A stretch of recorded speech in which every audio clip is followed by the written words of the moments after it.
हालांकि तमाम दावों के बावजूद सहारनपुर में अब भी तनाव के हालात बरकरार हैं। एक तरफ जहां पुलिस प्रशासन चौकसी बरतने में कोई कोर कसर नहीं छोड़ रही, वहीं दूसरी तरफ रविवार रात करीब 10 बजे एक कबाड़ के गोदाम में आग लगाई गई और हिंसा भड़काने की कोशिश की गई। उधर सहारनपुर की डीएम संध्या तिवारी ने आज कर्फ्यू में ढील देने की बात कही है। अंबाला रोड को आधार मानकर शहर को 2 हिस्सों में बांटा गया। अंबाला रोड की बाईं तरफ सुबह 10 से 2 बजे तक और अंबाला रोड की दाईं तरफ दोपहर 3 से शाम 7 बजे तक कर्फ्यू में ढील दी जाएगी। वहीं प्रशासन ने 30 जुलाई तक स्कूल कॉलेज बंद रखने का फैसला किया है। शनिवार को 2 गुटों में हुई झड़प के बाद 3 लोगों की मौत हुई थी। अब तक पुलिस 38 लोगों को गिरफ्तार कर चुकी है। और सहारनपुर में फिलहाल शांति है, लेकिन पुलिस लगातार नजर रखे हुए है। सहारनपुर में कल 9 एफआईआर दर्ज कराई गई हैं। 30 लोगों को गिरफ्तार किया गया है। सहारनपुर में मौजूद हमारे संवाददाता अमित पांडे ने वहां के एसएसपी से खास बात की। सहारनपुर में यहाँ पर प्रशासन पुरजोर कोशिश में लगा है हालात को सामान्य बनाने में, और हमारे साथ मौजूद हैं बात करने के लिए सहारनपुर के एसएसपी। आप बताएं कि अभी तक इस मामले में कार्रवाई क्या हुई है? इस मामले में कार्रवाई ही मुकदमे हमने कायम किए हैं और अच्छी संख्या में अरेस्ट किए हैं। लगभग 30 लोग अब तक अरेस्ट हुए हैं। 9 मुकदमे लिखे गए हैं। 30 लोग अरेस्ट हुए हैं और जो लोग अरेस्ट हुए हैं उनको न्यायालय में हाजिर करके उन्हें जेल भेजा गया है। और बाकी हमने जो फोटोग्राफ्स उस दिन घटना की उपलब्ध हुई हैं उनसे जिन लोगों ने यहाँ पर बदमाशी की थी, जो दंगाई लोग थे, उनके पहचान का कार्य शुरू कर दिया है और उसमें से काफ़ी लोगों की पहचान हो गई है। उनके विरुद्ध भी हम आज से ही कार्रवाई शुरू करेंगे। स्थानीय पार्षद का नाम आ रहा है, क्या भूमिका थी उनकी और यहाँ पर किस तरीके से उन्होंने हवा दी? वो स्थानीय पार्षद नहीं हैं, भूतपूर्व पार्षद हैं। पहले वो पार्षद रहे हैं और इसी थाने के भीतर जहाँ पर आप खड़े हुए हैं, वो इस समस्या के समाधान के लिए भीतर तमाम अधिकारियों से बात करते रहे और बाहर भीड़ को उन्होंने उकसाने का काम किया और भीड़ बहुत उग्र हो गई और यहाँ से बढ़ के वो दूसरे पक्ष के लोगों पर वो भीड़ हमलावर हो गई। और अगर पुलिस ने बीच में हस्तक्षेप करके और ये एग्रेशन इनका रोका न होता तो यहाँ बड़ी घटना होती उसमें।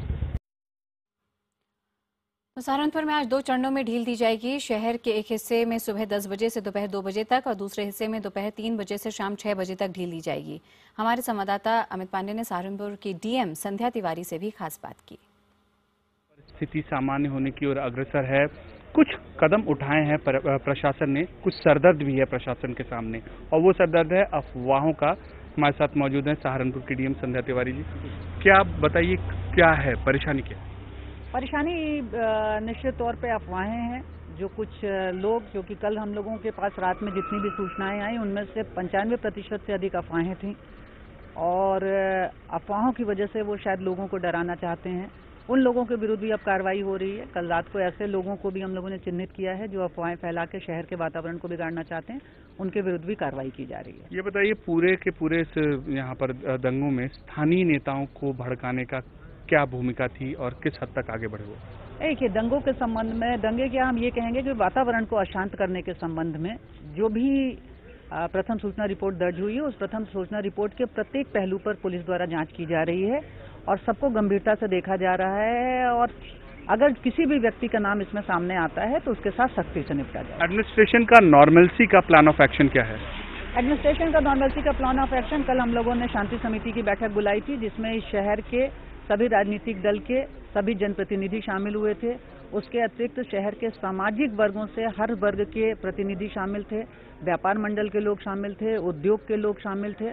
सभी लोग इस जनपद बैठक में शामिल हुए थे और सबने खुल के अपने मन की बात रखी और सबके मन से सिर्फ एक ही बात सभी के ने कहा कि वो इस शहर में शांति चाहते हैं और शांति बनाए रखने के लिए सब लोग एकजुट होकर खड़े होंगे। कर्फ्यू में ढील का आज शहर के जो हमारा नया शहर है जहां मैं खड़ी हूं, ये अंबाला रोड है, इस रोड के मैं जो खड़ी हूँ, मेरे दाहिने वाले हिस्से में 10 बजे से 2 बजे तक छूट है और मेरे लेफ्ट साइड वाले हिस्से में शाम के 3 बजे से 7 बजे तक की छूट है।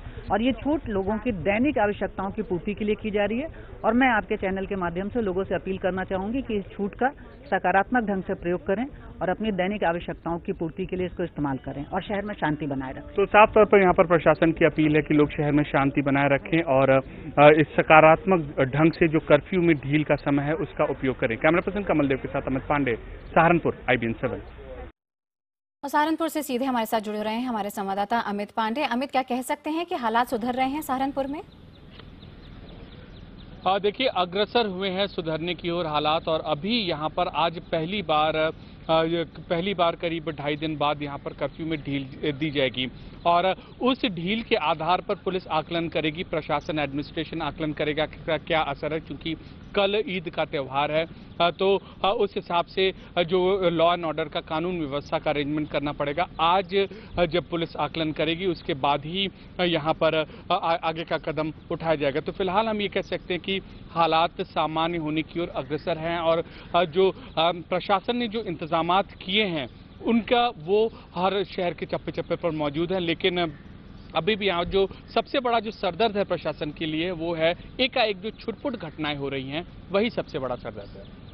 बिल्कुल अमित, इसी के साथ हमने देखा कि कल एक गोदाम में भी आग लगाई गई, हिंसा भड़काने की कोशिश की गई, कल दिन में भी छुटपुट घटनाएं होती रही। ऐसे में क्या चुनौती फिलहाल यहाँ पे प्रशासन और पुलिस के सामने है?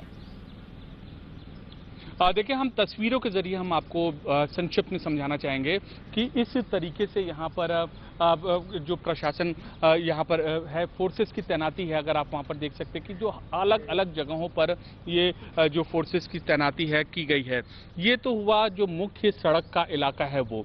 लेकिन अगर हमारे कैमरा पर्सन यहाँ पर दिखाएंगे थोड़ा अंदर जो गलियाँ हैं, इन गलियों से होता क्या है कि जब पुलिस के लोग यहाँ पर नहीं रहते, कुछ देर के लिए नहीं रहते, तो कुछ लोग आते हैं ऐसी गलियों से और दुकानों में आग लगाकर चले जाते हैं। तो उनको रोकने के लिए प्रशासन ने यहाँ पर कदम उठाया है, ये दावा कर रहा है और यही कदम रोकना ही आने वाले दिनों में प्रशासन के सामने चुनौती होगी। बिल्कुल अमित, नजर बनाए रखिए हालात पर। तमाम जानकारी के लिए फिलहाल आपका बहुत बहुत शुक्रिया।